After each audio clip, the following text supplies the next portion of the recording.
4:47 a.m. Jackson, Mississippi. A woman was brought through the emergency entrance of a regional medical center on the south side of the city. She was 24 years old. She walked under her own power, but barely. The man beside her held her by the elbow. Not the way a worried partner holds someone. The way a person holds something they don't want to set down. The triage nurse on duty that night was named Dana Kelso. She had worked the overnight shift at that hospital for 6 years. She had seen every version of fear a human face could wear. She recognized this one immediately. The man gave the woman's name. He gave her date of birth. He gave her insurance information before the nurse asked for it. He answered the intake questions in the first person. Not, "She's been having pain," just, "She has pain here," pointing. Deciding. Speaking for a woman who stood 18 inches away and had not yet said a single word. Dana Kelso noted the time in the chart. 4:49 a.m., November 17th, 2025. Then she asked for a routine intake photograph. The man said no. That was the moment. Not the fear in the young woman's eyes. Not the practiced way the man navigated the intake form. The moment was the photograph refusal. Because in 6 years on the overnight shift, Dana Kelso had never once had a family member refuse a standard intake photograph on behalf of a patient. She finished the intake. She did her job. She did not confront the man. But before she handed the chart to the attending physician, she wrote 4 words in the notes field. 4 words that would stay in the system. 3 days later, Marcus Webb, an FBI Victim Services Coordinator, would read those 4 words and understand they'd changed everything. The 4 words were, "Boyfriend controlled all responses." What happened next took 3 weeks to build and 67 days to resolve. It involved 7 young women, all American, all reported missing from small towns across Mississippi and West Alabama. It involved a fake staffing agency, a padlocked garage behind a shuttered auto body shop, and a federal indictment that prosecutors would eventually describe as one of the most geographically contained and operationally disciplined trafficking networks they had encountered in the Southern District in over a decade. And it cracked open because of 4 words in a triage note. To understand how the network operated, you have to go back to the summer of 2025. Specifically, to the way it recruited. The listing appeared on a legitimate national job board in late August. The agency was called MeridianCare Staffing Solutions. The listing was clean, professional, formatted correctly. It offered home health aide positions in the Jackson metropolitan area. Starting pay, $19 per hour. No certification required. Transportation provided. Housing assistance available for out-of-area applicants. Home health aide work is one of the fastest-growing employment categories in the United States. Demand is real. Postings like this one appear constantly, from legitimate agencies, on the same platforms. The listing did not stand out. That was the design. The target demographic was specific. Women between 22 and 28.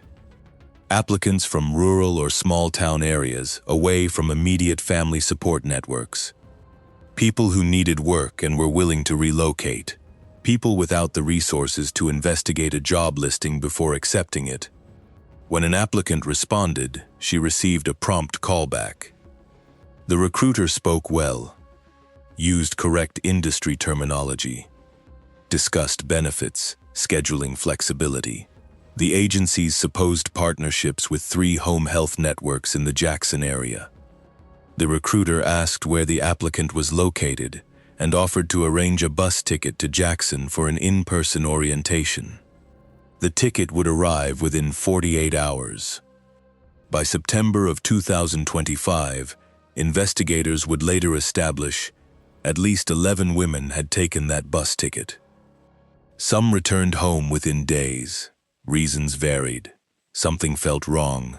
A family member called. Others did not come back. 7 of them ended up behind the padlocked door. The FBI's involvement began not with the hospital triage note, but with a separate thread entirely, one that would only later converge. In late October of 2025, the Missing Persons Unit in Coahoma County, in the Mississippi Delta, filed a federal notification on a 23-year-old woman, named in case documents as Jane Doe 14. She had last been seen boarding a bus in Clarksdale, bound for Jackson, on October 4th. She had told her sister she had a job lined up. She sent one text message the morning she arrived in Jackson. Here, going to the orientation. After that, nothing. Her sister called the staffing agency number the following day. The line had been disconnected. The Coahoma County notification was routine. Hundreds of similar reports moved through federal systems every month. It was logged, assigned a reference number, and queued for follow-up. The system was working as designed, which is to say, it was moving slowly. Marcus Webb was not a field agent. His title was Victim Services Coordinator, Mississippi Field Office, Federal Bureau of Investigation. His work was administrative by most definitions. He reviewed flagged intake records from partner hospitals and clinics, cross-referenced them against open missing persons reports, and passed anything that warranted attention to the relevant field team. It was not glamorous work. Most days, nothing matched. On November 20th, 2025, Webb was running a routine cross-reference when the Kelso notation appeared in his queue. A regional medical center in South Jackson. A woman. An unusual triage note. He pulled the full intake record. The address listed on the intake form was on Weldon Street, in a residential area near the old fortification district. The contact number listed for the woman's emergency contact was a prepaid number registered to a fictitious business. The woman's listed place of employment, MeridianCare Staffing Solutions. Webb ran the agency name. No state business registration. No IRS employer identification on file. No workers' compensation account. No physical address on record. A website that had been created 4 months earlier and hosted on a shared server in Eastern Europe. He ran the Weldon Street address. 18 days earlier, Coahoma County had listed a missing person report for Jane Doe 14. Her last known destination, Jackson, Mississippi. Her listed employer at the time of disappearance, MeridianCare Staffing Solutions. Webb held that connection for a moment. 1 address, 2 women, 1 fake agency. He flagged it to Special Agent Denise Caro at the Jackson field office. He sent the cross-reference at 6:17 p.m. on November 20th. By 8 a.m. the following morning, Caro had pulled the full missing persons index for the Southern District going back to August 1st.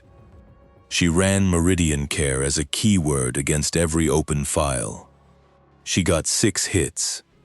6 women, between 22 and 27 years old, all reported missing between September and November of 2025. All from Mississippi or West Alabama. All with MeridianCare listed as their stated destination or employer in the initial missing person report. All last known location, Jackson. 6 women, plus the one in the hospital. That was 7. The case moved from administrative flag to active federal investigation at 9:41 a.m. on November 21st.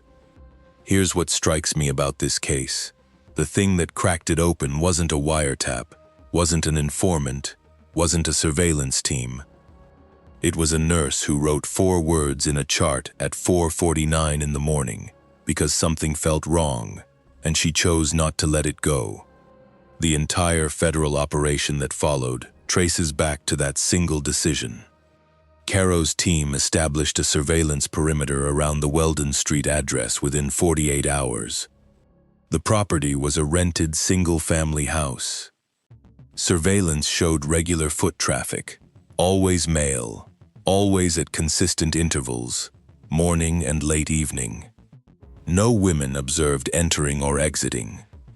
The electric meter was running at a consumption rate roughly 3 times what a single-family residence of that square footage would typically draw.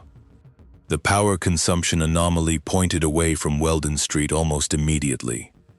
The address was, most likely, administrative. A front, not the location. Caro widened the search.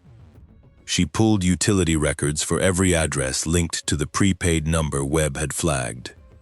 The number had pinged 2 cell towers over the past 60 days, one in the North Residential District, one on the south side, near the industrial corridor running south of the old rail yards. The south side tower was interesting. The industrial corridor there was lined with shuttered and semi-active commercial properties. Auto shops, a vacant lumber yard, a materials warehouse operating at partial capacity. 2 of the addresses in the tower's range had electric consumption patterns inconsistent with their listed commercial use. One of those addresses was a property on Carver Industrial Road. Listed use, auto body repair. Business status, inactive since February of 2025. Registered owner, a real estate holding company with no active principals on file. Aerial surveillance of the Carver Road property, conducted on November 26th, showed a main building with boarded windows and a secondary structure at the rear, a converted garage, approximately 40 feet by 30 feet. The garage had a newer padlock on the exterior door. The overhead ventilation had been partially blocked. A portable generator was visible adjacent to the east wall. The property had no active utility account, but a generator running at that size, in that location, would consume enough fuel to require resupply every 4 to 5 days. Agents established stationary surveillance. They waited. On November 29th, a panel van backed up to the Carver Road property at 11:40 a.m. 2 men unloaded cardboard boxes and a plastic fuel container. They were on site for approximately 22 minutes. They did not go near the main building. They went directly to the converted garage.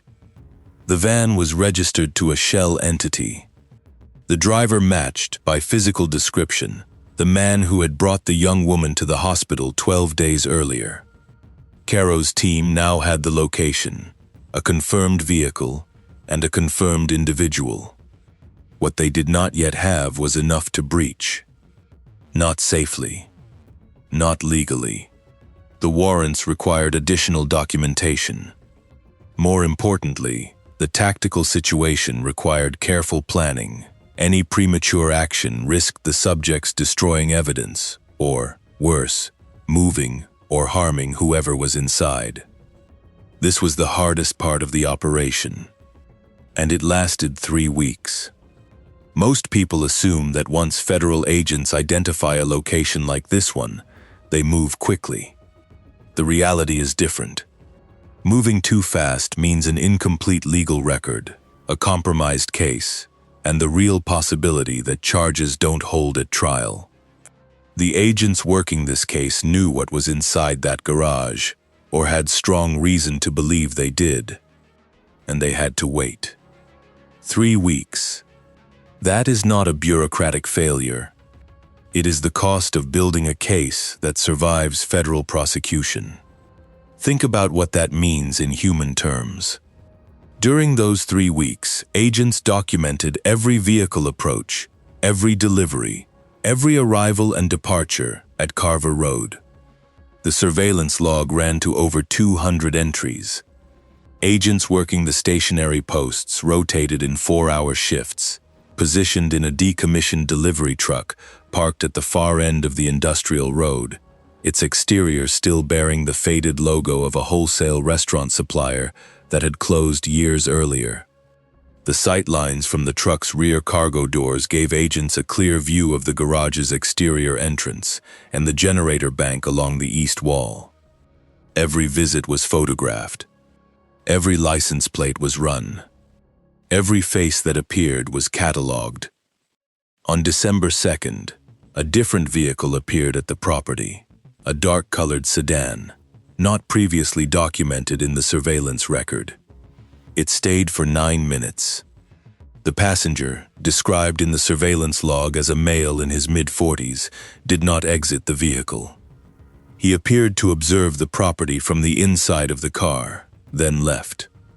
The plates came back registered to a dealer lot in Hattiesburg.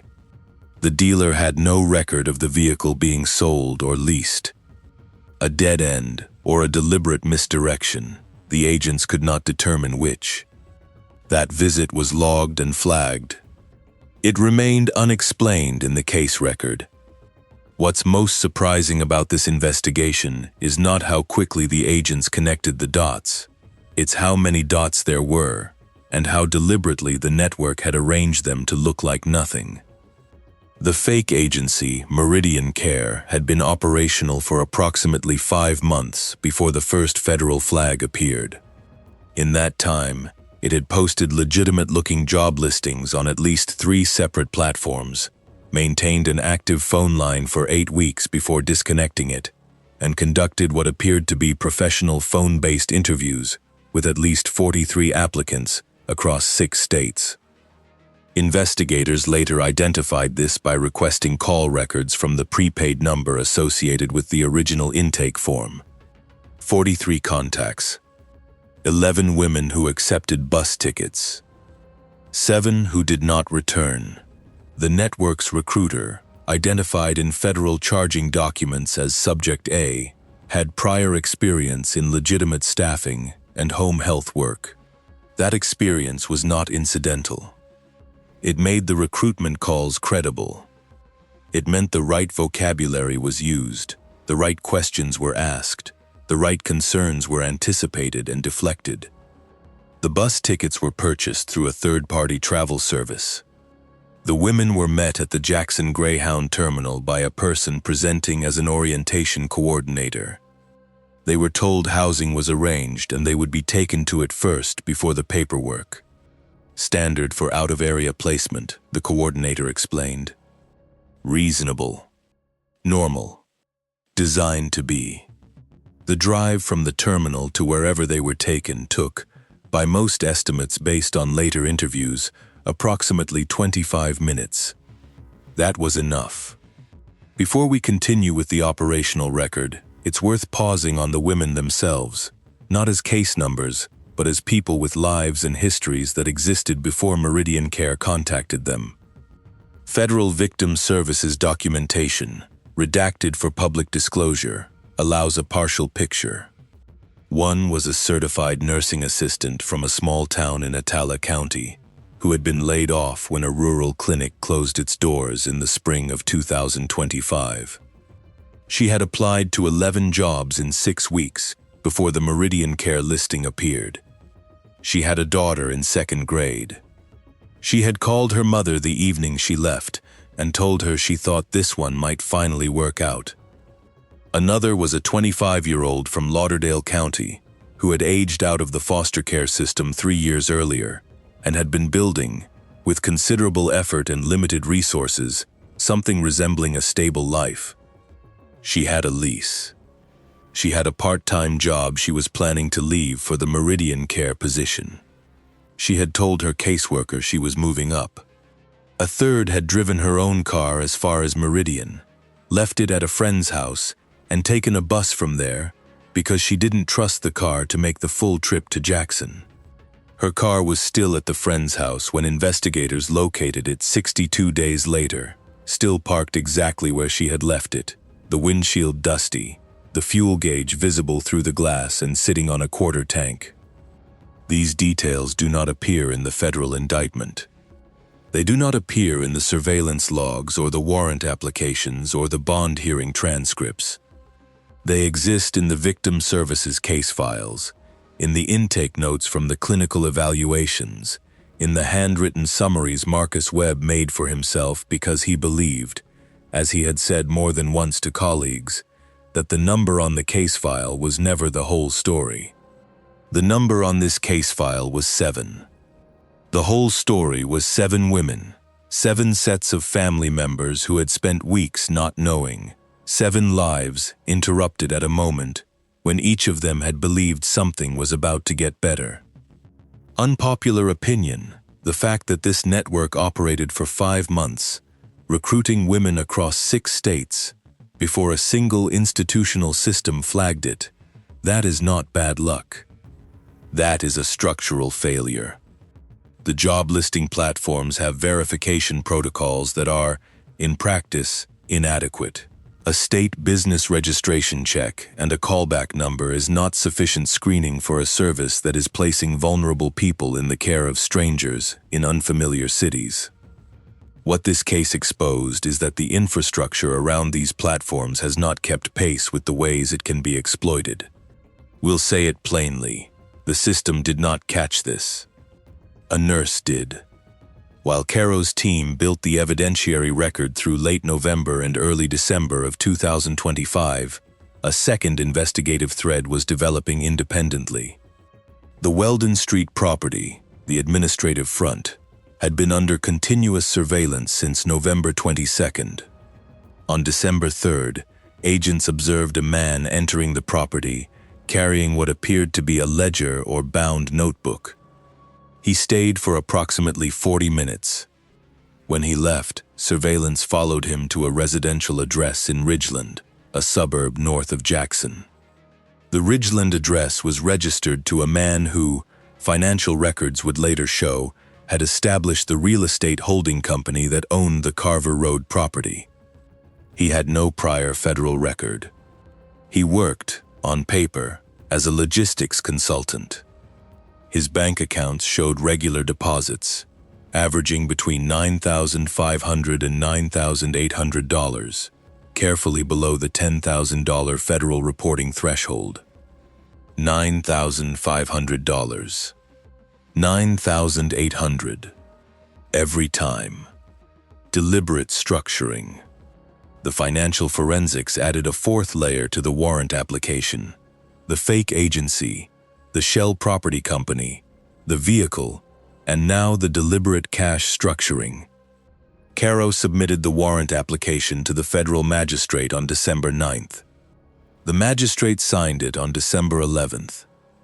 In the 48-hour window between the warrant application and its signing, investigators conducted 2 additional steps that would prove significant at the evidentiary stage. The first was a pen register authorization on the prepaid number associated with the Weldon Street front. A pen register does not capture content.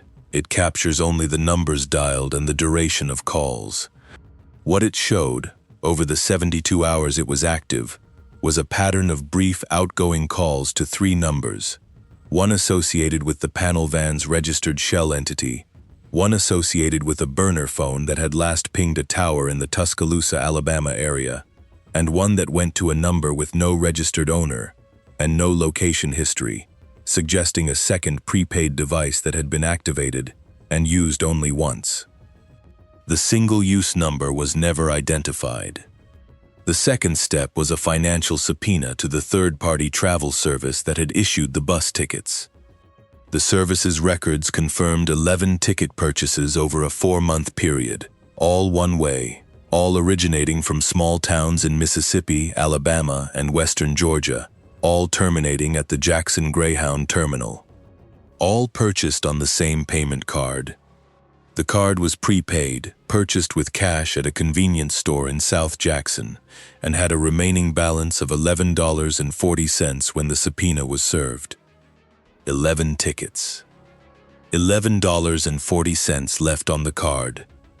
The precision of that detail, the way it suggested the card had been used until it was nearly empty and then left to sit, was the kind of small operational carelessness that federal cases are sometimes built on.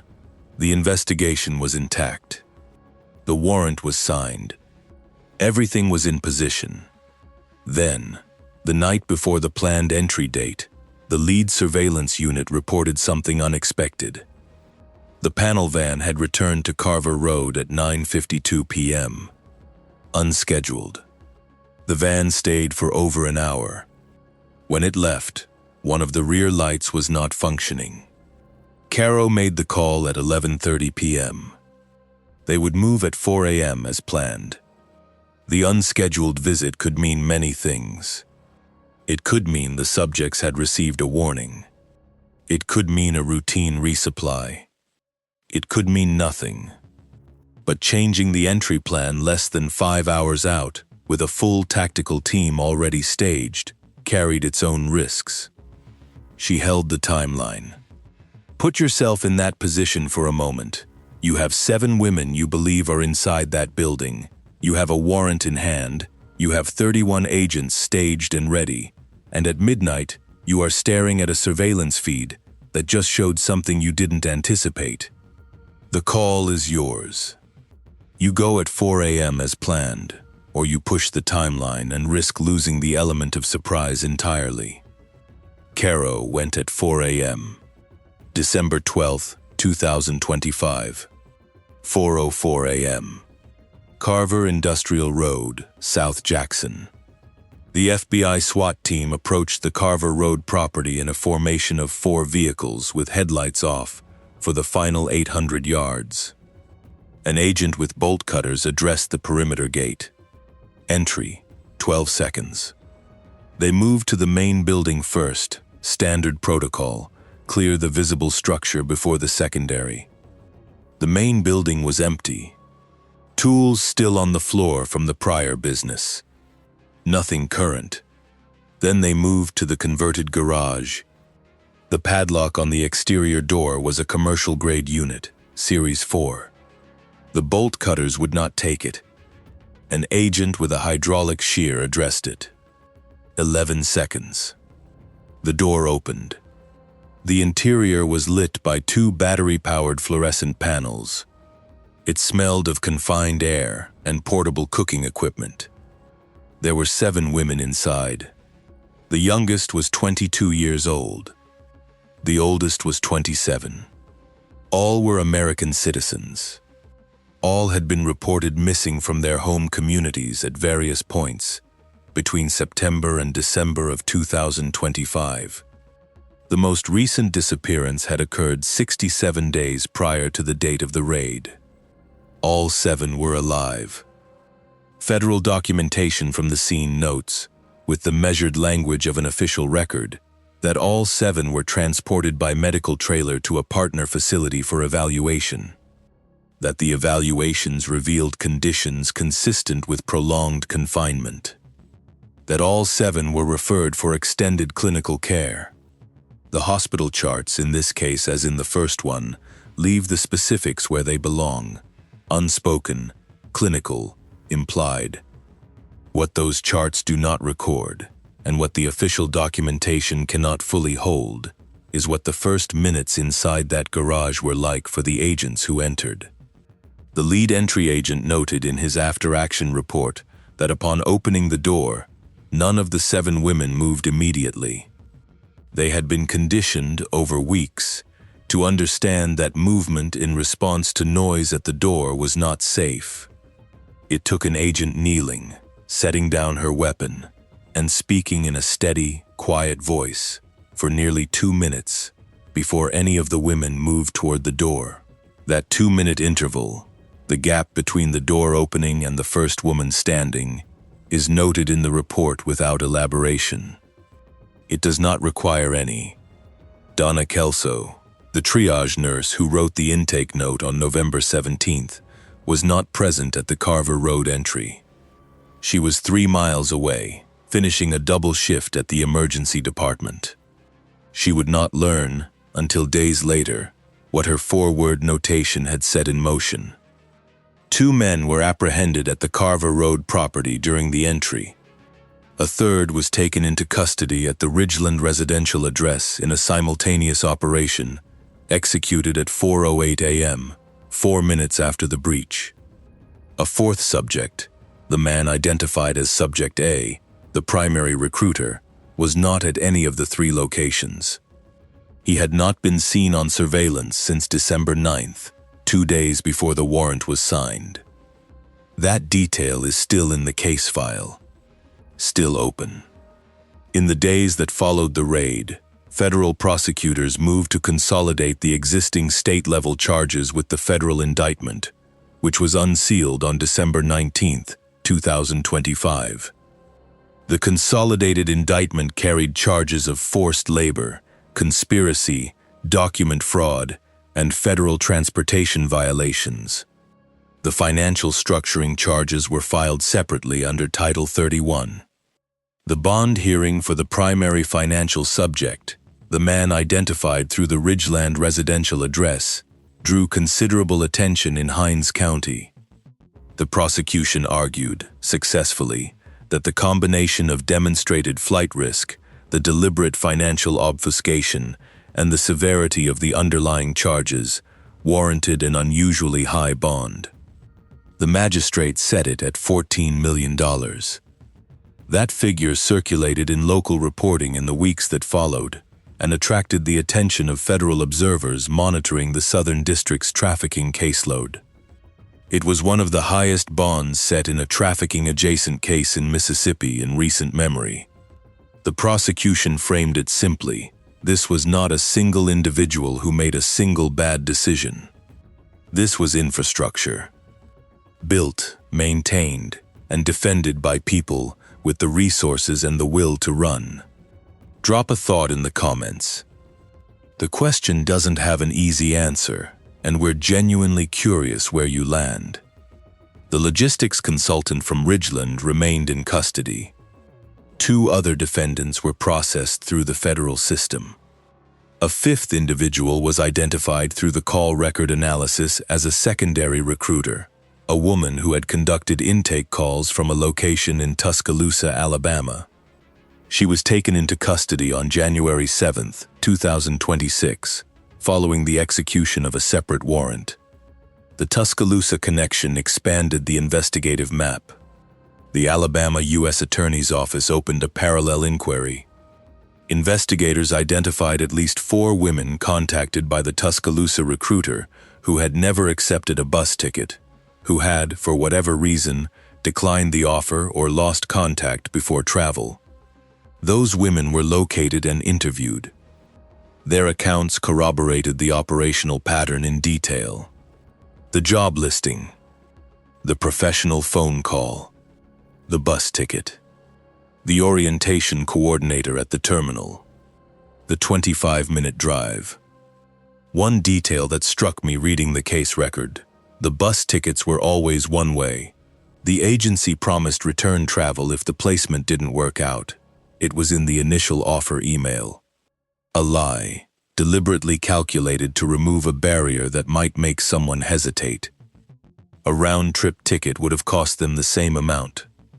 They chose one way because it communicated something: confidence, permanence. This is not temporary. This is not reversible. That small decision reveals how carefully they engineered the whole operation. The court transcripts from the preliminary hearings run over 300 pages, but there's a line in the detention motion that reads almost like an inventory: 1 fake agency, 1 real job board, 11 bus tickets purchased, 7 women recovered, 4 defendants in custody, 1 still at large. 1 still at large.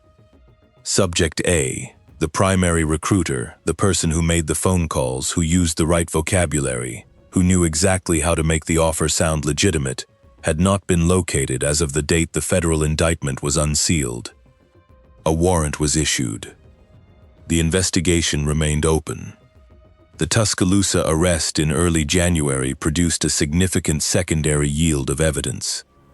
When agents executed the search warrant at the Alabama address, they recovered a laptop, 3 prepaid mobile phones, and a spiral-bound notebook filled with handwritten call logs. The notebook listed first names, towns of origin, dates of contact, and a single-letter code beside each entry.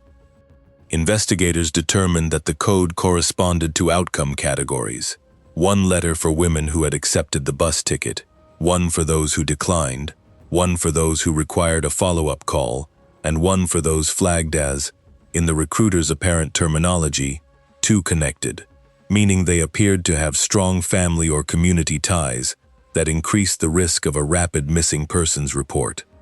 The too connected designation appeared beside 17 names in the notebook. 17 women who had been evaluated and rejected because someone would notice quickly if they disappeared. That notebook became one of the central exhibits in the federal case. It demonstrated, prosecutors argued, the deliberate and calculating nature of the targeting. This was not opportunistic. This was selection. It was the kind of document that tends to land heavily in a courtroom because it transforms abstract charges into something legible and specific and difficult to explain away. The Tuscaloosa recruiter's attorney entered a not guilty plea. As of the time of this recording, the case was proceeding toward trial. By March of 2026, federal investigators had traced the MeridianCare operation's financial infrastructure through a series of intermediary accounts to a money services business operating out of a strip mall in South Memphis, Tennessee. The Memphis connection suggested the network had access to a broader laundering pipeline than the Jackson area operation alone could explain. A parallel investigation was opened by the FBI's Memphis field office and the IRS Criminal Investigation Division.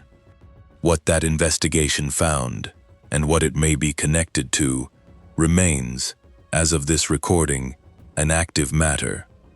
The Memphis thread has not closed.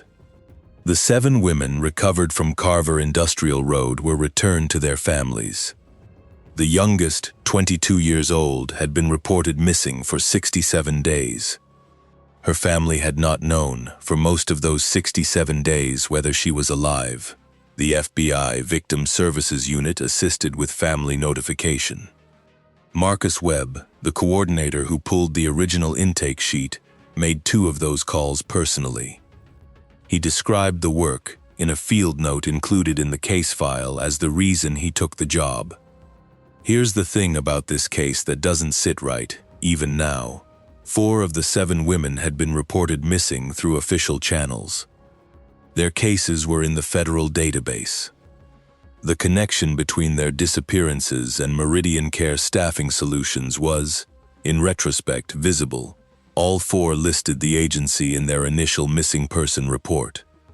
No automated cross-reference surfaced that connection before Marcus Webb ran it manually on November 20th. The database existed. The reports existed. The connection was there. The system did not find it until a human being went looking. Looking back, the real question this case poses isn't whether the network was sophisticated. It was, within its operational limits, very well constructed.